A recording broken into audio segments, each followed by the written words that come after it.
ఈ నెల 2వ తారీఖున ఆలూరు నియోజకవర్గంలో ఆలూరు శాసనసభ్యులు విరూపాక్షి గారిపైన ఆయన సోదరునిపైన అలాగనే వైసీపీ కార్యకర్తలపైన తెలుగుదేశం పార్టీ వాళ్ళు దాడి చేయడమే కాకుండా తిరిగి మళ్ళీ వాళ్ళపైనే అటెంప్ట్ మర్డర్ కేసులు పెట్టి ఈరోజు విరూపాక్షి గారిని శాసనసభ్యుల్ని అరెస్ట్ చేయడం జరిగింది.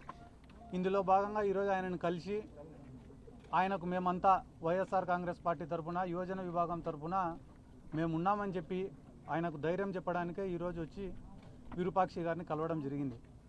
ఒక బాధాకరమైన సంఘటన ఏమ్రా అంటే గడిచిన 2-2.5 సంవత్సరాలుగా ఈ రెడ్ బుక్ రాజ్యాంగంలో దాడులు వాళ్ళే చేస్తున్నారు, మళ్ళీ తిరిగి కేసులు పెడుతున్నారు. చిన్న చిన్న వాటి నుంచి పెద్దదాని వరకు అమాయకులను ఇబ్బందికి గురి చేస్తూనే ఉన్నారు.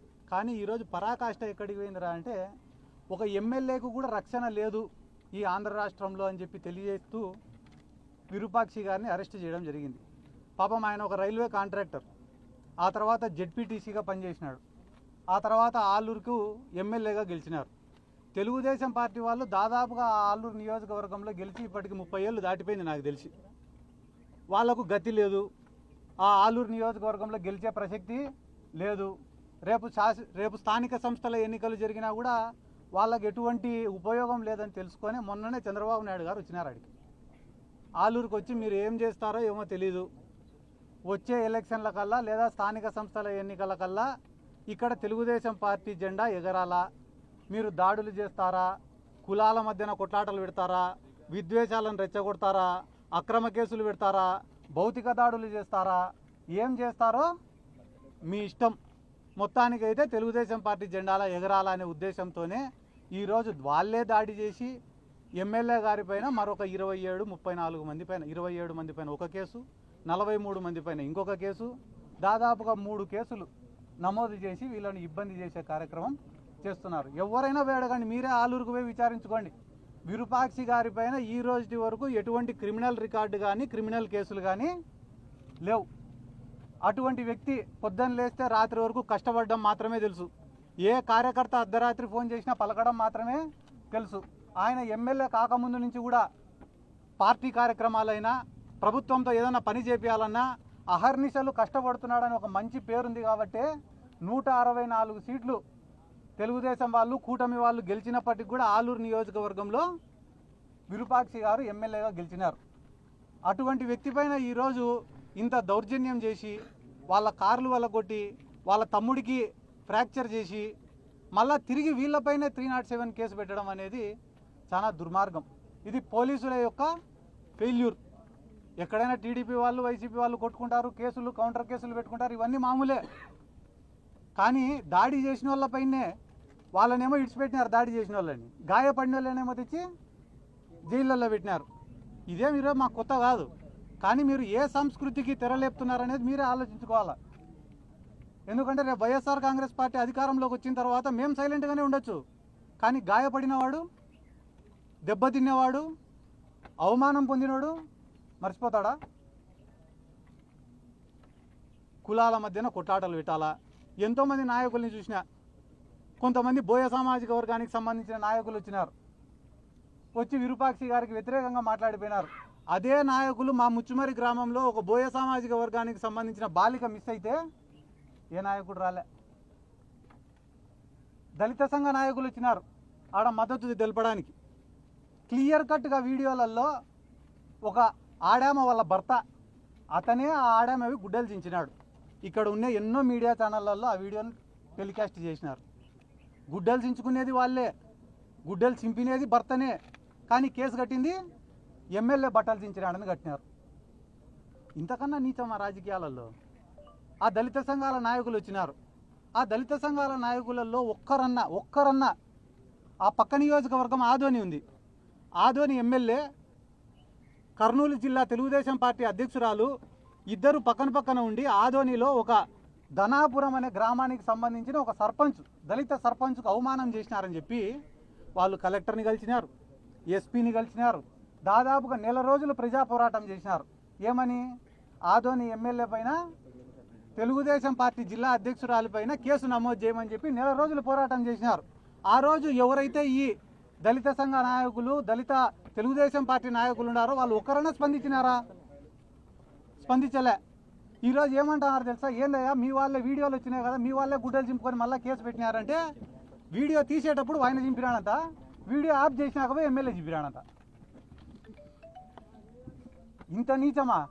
ఎవరో పోయి అడిగినారంటే చంద్రబాబు నాయుడిని కూడా, సార్ ఇంత వరస్ట్ గవర్నమెంట్ ఈ ప్రపంచంలోనే లేదంటున్నారు సార్. ఈ ప్రజాస్వామ్యంలో మన అదృష్టం కొద్దీ వాళ్ళ దురదృష్టం కొద్దీ 5 ఏళ్ళకు ఒకసారి ఎన్నికలు వస్తాయి కాబట్టి మనం ఏం చేసినా కూడా జరిగిపోతాం సార్. ఇప్పటికిప్పుడు ఎన్నికలు వచ్చినా మనం గెలిచే పరిస్థితి లేదు కదా సార్. మీ దగ్గర ఏమైనా సూత్రం ఉందా సార్ రాజకీయాల్లో పైకి రావాలంటారంటే? గవర్నమెంట్ లేనప్పుడు చేస్తామని చెప్పాలంట, గవర్నమెంట్ వచ్చిన వెంటనే చేసేసినామని చెప్పాలంట. అంతకుమించి ఏం చేయాలి సార్ అంటే, అంతకుమించి ఇంకెక్కువ ఏం చేయకూడదురా. నీకు ఎంత కావాలో అంత దోచుకో, నీకు ఎంతమందిని కావాలంటే అంతమందిని ఇబ్బంది పెట్టుకో, 5 ఏళ్ళు మనదే రాజ్యం అని అంటున్నారు. కాబట్టి ఈరోజు మీరు ఎవరైనా చూసుకోండి, డిఎస్సి పైన పోరాటాలు జరుగుతున్నాయి, పొగాకు రైతులకు రేటు లేదని చెప్పి పోరాటాలు జరుగుతున్నాయి, దేశవ్యాప్తంగా మోడీకి వ్యతిరేకంగా పోరాటాలు జరుగుతున్నాయి. ఇన్ని మన కాపు సామాజిక వర్గం వాళ్ళు కూడా పవన్ కళ్యాణ్ పైన ఈడి వరకు ఉన్నారు.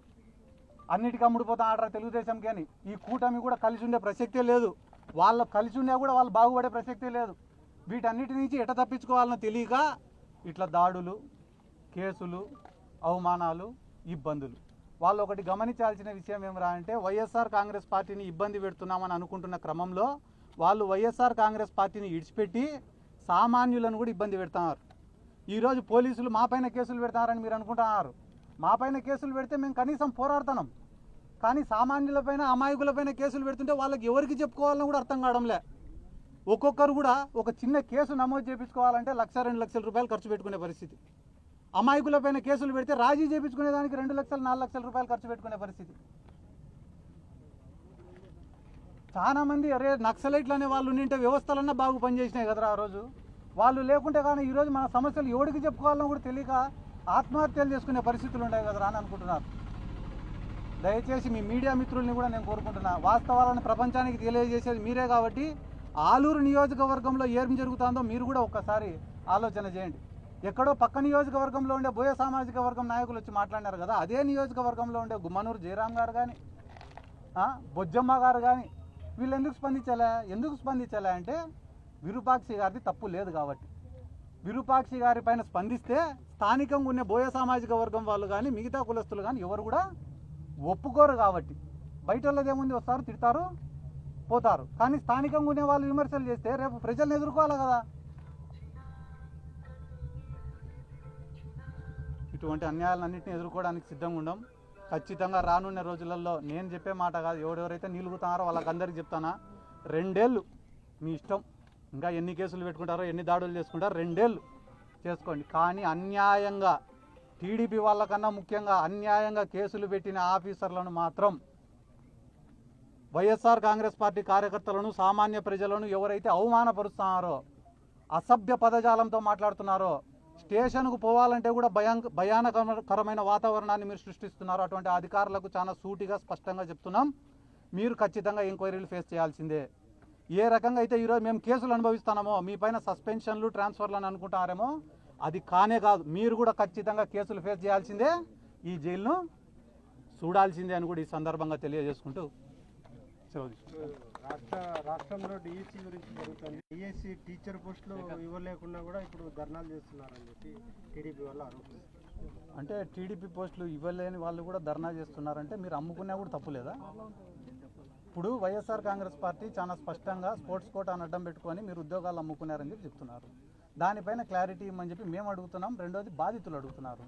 దానిపైన మీరు చర్చ పెట్టకుండా మీరు ఇవ్వలేకపోయినారు మేము ఇచ్చినాము, అది సందర్భం కాదు కదా. మేము అవకతవకలు జరిగినాయి డిఎస్సీలో అని చెప్తున్నాం. స్పోర్ట్స్ కోటా కింద మీరు ఏమని ఇచ్చినారు? మీరు ఎగ్జామ్ రాయకపోయినా కూడా మీకు ఉద్యోగం ఇస్తామని చెప్పినారు. మళ్ళీ జీవోలను మీరే సవరించుకున్నారు. కొత్తగా బ్రిడ్జ్ గేమ్ అంటే పేకాటతో సహా అన్ని గేమ్స్ని స్పోర్ట్స్ కోటాలోకి తీసుకొని వచ్చినారు. కొత్తగా స్పోర్ట్స్ సర్టిఫికేట్లు ఇచ్చినారు. ఎలిజిబుల్ లేని వాళ్ళకి స్పోర్ట్స్ సర్టిఫికేట్లు ఇచ్చినారు. ఇవన్నీ దాంట్లోకి సమాధానం చెప్పమని చెప్పి చెప్తుంటే మీరు ఇవ్వలేకపోయినారు మేము ఇచ్చినాము, తప్పు కదా ఇది. అంటే మీరు ఎట్లయినా అమ్ముకోవచ్చా? బాధితుల పక్షాన మేము మాట్లాడుతున్నాం తప్ప మా సొంత ఎజెండా కాదు కదా డిఎస్సీ అని. అంటే బాధితులే మీ పక్షాన లేరు, కేవలం రాజకీయ మనుగడ కోసం వైసీపీ ఇదంతా ఆందోళన చేస్తుందనేది వాళ్ళ వాదన. రాజకీయ మనుగడ మాకు అవసరం లే. మీరు గ్రామాలలో పోతే కానీ నీళ్లు ఇవ్వడంలే అని చెప్పి రైతులు ఆందోళనతో ఉన్నారు. పండించిన పంటలకు రేట్లు లేవని చెప్పి రైతులు ఆందోళనలో ఉన్నారు. విద్యార్థులు కూడా నిరుద్యోగ భృతి ఇవ్వడంలే అని చెప్పి ఆందోళనలో ఉన్నారు. ఉద్యోగాల కల్పన చేయడంలే అని చెప్పి ఆందోళనలో ఉన్నారు. ఇవన్నీ మీరు ఇచ్చినారా నిరుద్యోగ భృతి? దానికి ఒక్కదానికి నువ్వు సమాధానం చెప్పు. మాకు మనుగడ ఏమవసరము? 18 ఏళ్ళు దాటిన ఆడోళ్ళకి 1500 రూపాయలు ఇస్తామన్నారు, ఇచ్చినారా? మాకెందుకు ఆందోళన? మీరు ఒక ప్రాజెక్టు పేరు తీసుకున్నా, ఒక స్కీమ్ పేరు తీసుకున్నా, ఒకటి వైఎస్ రాజశేఖర రెడ్డి గారన్నా గుర్తుకు రావాలా, లేదా జగన్మోహన్ రెడ్డి గారన్నా గుర్తుకు రావాలా, లేదా అప్పట్లో ఎన్టీ రామారావు గారన్నా గుర్తుకు రావాలా? ఇప్పుడు చంద్రబాబు నాయుడు పేరు చెప్తే ఏం గుర్తొస్తుంది? స్కాములు తప్ప. అమరావతి పేరిట దోపిడీ. ఇవన్నీ ఎందుకన్నా? రేపు దేశంలో మీరు ఫేక్ అలిగేషన్ చేస్తున్నారు కదా. భోగాపురం ఎయిర్పోర్ట్ మేమే కట్టినామంటాడు కదా చంద్రబాబు నాయుడు. ఇది ఫాస్ట్ జనరేషన్. ఈ జనరేషన్లో యూట్యూబ్, ఫేస్బుక్, ఇన్స్టాగ్రాము ప్రతి దాంట్లో సబ్జెక్ట్ గ్యాదర్ చేయడంలో, నాలెడ్జ్ సంపాదించడంలో ఈ జనరేషన్ చాలా స్పీడ్లో ఉంది. ఎవరు పని చేసినారు, ఎవరు పని చేయలే, ఎవరు మాటలు చెప్పినారు, ఎవరు అబద్ధాలు చెప్పినారు, ఎవరు దౌర్జన్యం చేసినారు, ఎవరు మంచి చేసినారు అని తెలుసుకోలేని మూర్ఖపు పరిస్థితుల్లో ఈ జనరేషన్ అయితే లేదు. కాబట్టి లోకేష్, చంద్రబాబు నాయుడు, పవన్ కళ్యాణ్ వీళ్ళు చేస్తున్నటువంటి తప్పుడు ఆరోపణలను కనుక్కోలేని పరిస్థితుల్లో ఈ రాష్ట్ర ప్రజలైతే లేరు. మనమేమన్నా మూర్ఖులం కావచ్చు, కానీ రాష్ట్ర ప్రజలైతే, ఈ జనరేషన్ అయితే అస్సలు కాదు. కానీ ఆల్రెడీ టైం డేట్ ఫిక్స్ అయింది, నేను చర్చకు సిద్ధము అని చెప్పేసి లోకేష్ సవాల్ విసిరితే జగన్ పారిపోతున్నాడు, రావడం లేదనేది లోకేష్. పేర్ని నాని గారు చాలా స్పష్టంగా ఇచ్చినారు, మీరు చూసినారో లేదో. లోకేష్, నువ్వు చర్చకు వచ్చేదానికైతే మేము చర్చకు సిద్ధంగా ఉన్నాం. జగన్మోహన్ రెడ్డి గారు చర్చకు రావాలంటే మీ ఫాదర్ నారా చంద్రబాబు నాయుడు గారిని రమ్మనండి, డేటు ప్లేసు మీరే ఫిక్స్ చేయండి, వస్తాడు. అది మాట.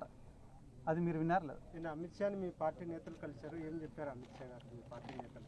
ఇచ్చినారు కదన్నా, జగన్మోహన్ రెడ్డి గారికి భద్రత తగ్గించినారు. ఎక్కడికి పోయినా కూడా లక్షల మంది జనం వస్తున్నారు. ఆయన ఏమైనా చెప్పారా? నేను లేను కదన్నా, కనుక్కుంటా పార్టీ.